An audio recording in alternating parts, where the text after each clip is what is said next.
Bonjour et bienvenue dans le cinéma numéro 11 de l'année 2011. Le 5e festival Empreinte numérique commence cette semaine.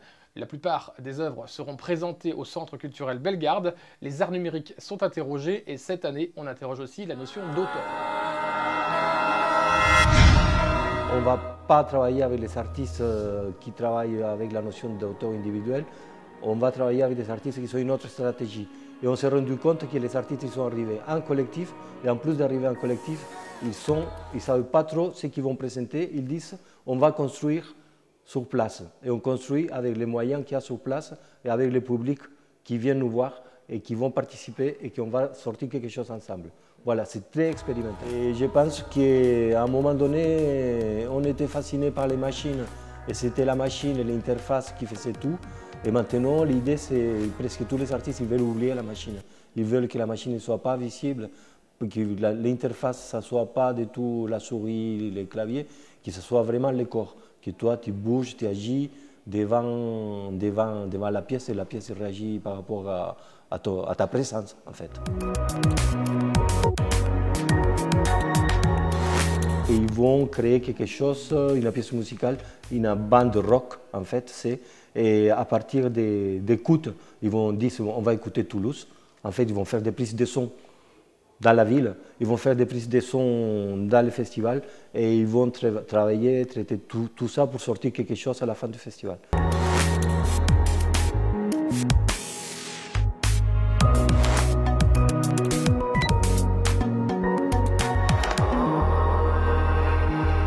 Le Fab Lab, c'est en train de se répandre à une vitesse comme la poudre. Ça va très vite.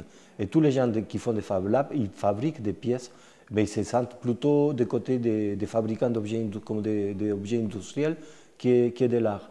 Et d'un autre côté, tu as plein d'artistes qui font de l'art numérique, mais qui disent que ce qu'ils font, c'est de l'art contemporain.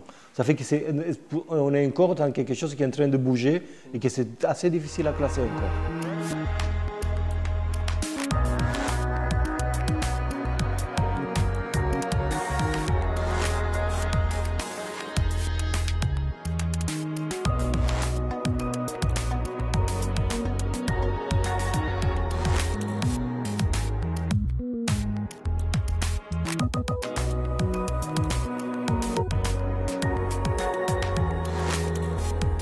D'un film à l'autre, c'est le documentaire qu'a auto-réalisé Claude Lelouch sur ses 50 ans de cinéma. Il viendra le 27 avril au cinéma ABC pour parler avec le public de ses succès et de ses échecs. Et maintenant, place à un génie.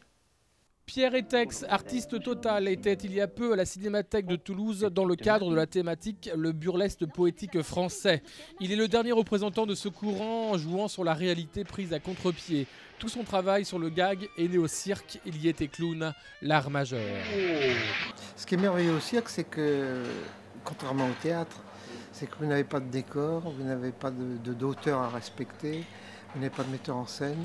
Si vous ne savez rien faire, vous n'existez pas. Il faut apprendre ce métier en contact avec le public, justement. Et il faut très longtemps. Moi, je suis toujours pour les choses les plus simples, parce que ce sont les meilleures, ce sont les plus efficaces. Méliès, c'est lui l'inventeur du cinématographe, en quelque sorte, enfin du langage, du spectacle au cinéma. Mais ça n'est pas comparable avec Keaton, avec Chaplin et les autres, quoi. Ils ont tout fait de façon magistrale. Keaton est absolument extraordinaire. Chaplin, n'en parlons pas, sur tous les continents. Et ça fonctionne partout encore aujourd'hui.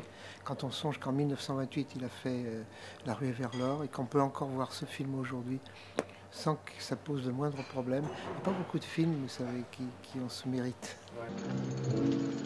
C'est toi que j'attendais, comme on attend l'aurore. Le comique, ce qui est comique, part toujours d'une situation que tout le monde peut connaître, que tout le monde a vécu de près ou de loin, qu'il a pu observer.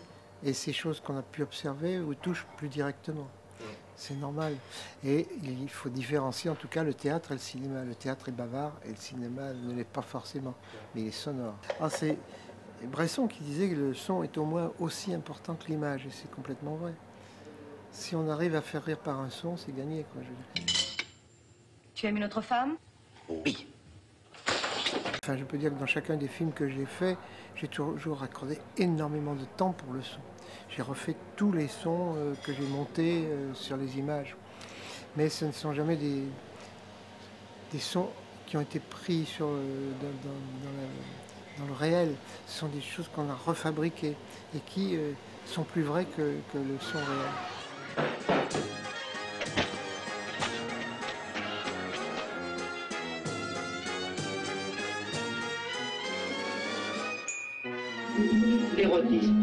C'est-à-dire si c'est dans une scène pseudo-dramatique et qu'un verre se casse, plouf, et qui vient faire comme qui vient donner un impact comme ça, même si c'est off, c'est extraordinaire, ça glace le sang dans les veines. Ah voilà!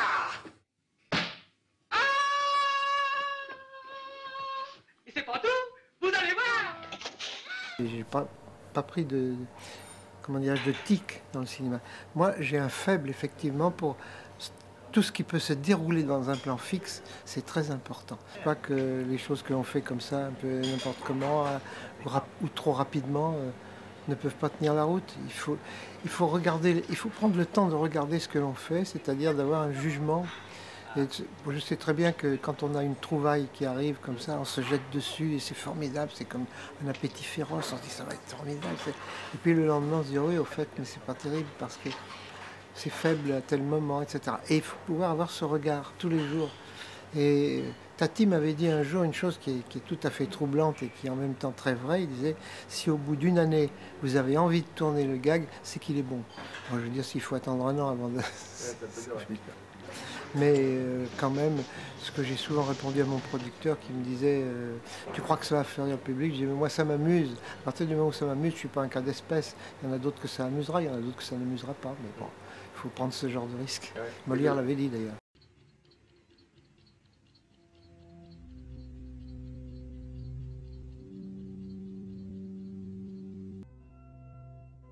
L'idée des lits sur la route est une idée qui m'est venue d'un ami qui me dit un jour j'habite près de l'Étoile à Paris et c'est infernal le soir, je n'arrive pas à dormir, dès que je suis dans mon lit j'ai l'impression d'être en voiture.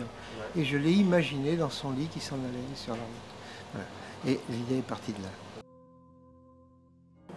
Ah, ce fut compliqué, oui. Mais ce que je raconte souvent, et j'en parlais hier soir, c'est qu'il y avait des motards qui bloquaient les routes pour que les lits puissent circuler sur les routes. Et voilà qu'ils ont laissé passer un automobiliste et qui, lorsqu'il est arrivé à un croisement, a vu passer un lit. Et il est allé dans le fossé, lui. On a dû le sortir de là.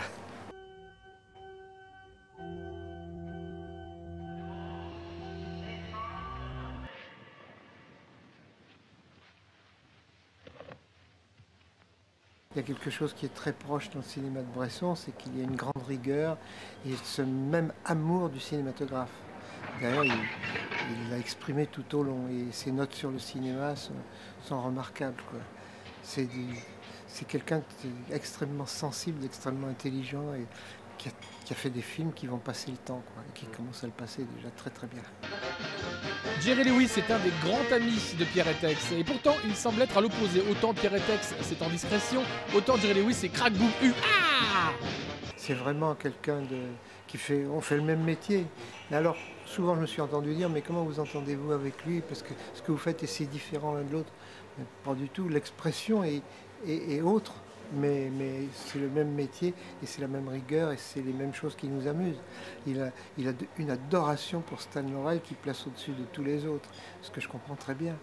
Et Chaplin est pour lui un maître incomparable. Je le connais depuis 1965 et on ne se voit pas régulièrement bien sûr parce qu'on est trop loin l'un de l'autre, mais en distance. Ouais. Mais néanmoins, c'est un bonheur d'avoir un ami comme lui, quoi. Une fidélité exemplaire. Et jouer ensemble, c'est... Ah, on n'a jamais pu. Ouais. On n'a jamais pu parce que les producteurs français, j'avais écrit un sujet pour lui et moi, et ils ont tous refusé. Des frileux? Oh là là. Pas lui? Non, bah non. Non. Ah, oui, oui. Quelle horreur.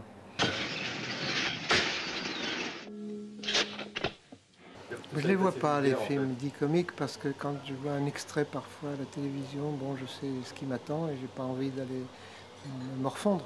Non, c'est un bien grand mot, se morfondre. Non, je veux dire, non, ce qui m'intéresse énormément, c'est le cinéma vivant et il y a des gens comme Clint Eastwood, aujourd'hui, c'est un des derniers cinéastes internationaux qui fait des choses vraiment très diverses. et qui sont à chaque fois des modèles. Million Dollars Baby et Sur la route de Madison, ce sont deux choses qui sont aux extrêmes et à l'opposé, et c'est la même chose. Et c'est merveilleux parce que ce soit dans un sens ou dans l'autre, tout ce qu'il fait est intéressant. Pierre Etex a travaillé en 1954 avec Jacques Tati comme dessinateur, puis Gagman à la préparation du film Mon Oncle, et enfin comme assistant réalisateur en 1958. Puis, ce fut la brouille. J'ai été heureux de travailler avec lui quand même pendant 4 ans et demi sur un film, ce qui est énorme. J'ai tout appris du cinéma grâce ou à cause de lui, je sais pas. Ouais. Il était dans son univers à lui, quoi. Je n'ai pas de jugement à porter sur son comportement, non. Il a jamais vu vos films ou il a jamais voulu les voir? Il les a vus, mais il m'a jamais dit qu'il les avait vus, sauf une seule fois, il a vu un film et après, il est venu m'en parler. C'est la dernière fois où je l'ai vu, parce que je suis resté 20 ans sans le voir, parce qu'il ne voulait pas me voir. Mais après, il est venu me dire que c'était pas mal. Je lui ai dit, bon, je vous remercie beaucoup, au revoir monsieur. J'ai beaucoup de distance par rapport à ce que j'ai fait il y a 40 ans d'abord. J'aurais aimé faire autre chose. En même temps, il y a eu des Oscars. Oui, bah oui. Vous savez, il y a des gens qui portent la Légion d'honneur, ça ne sert pas à grand chose non plus. J'aurais préféré que des producteurs à un moment s'investissent dans un projet que j'avais plutôt que de me fermer la porte. Pendant 20 ans, de n'avoir personne qui s'intéresse à ce qu'on fait. Vous savez, les médailles ne servent pas à grand chose. Mes films, encore une fois, je n'ai que très peu de considération pour mon travail, quoi. Je ne vois que les choses qui ne me satisfont pas. C'est tout. C'est jamais abouti. Enfin. Mais Tati disait un film n'est jamais fini. Alors il revenait éternellement sur le montage de ses films. Je crois que c'est pas la solution. Orson Welles ne reprenait pas des films anciens pour retravailler dessus au montage. Ce que Tati faisait. Mais moi, c'est contre ma nature. C'est-à-dire quand les choses sont faites, il faut aller vers autre chose tout de suite. Il ne faut pas s'attendre.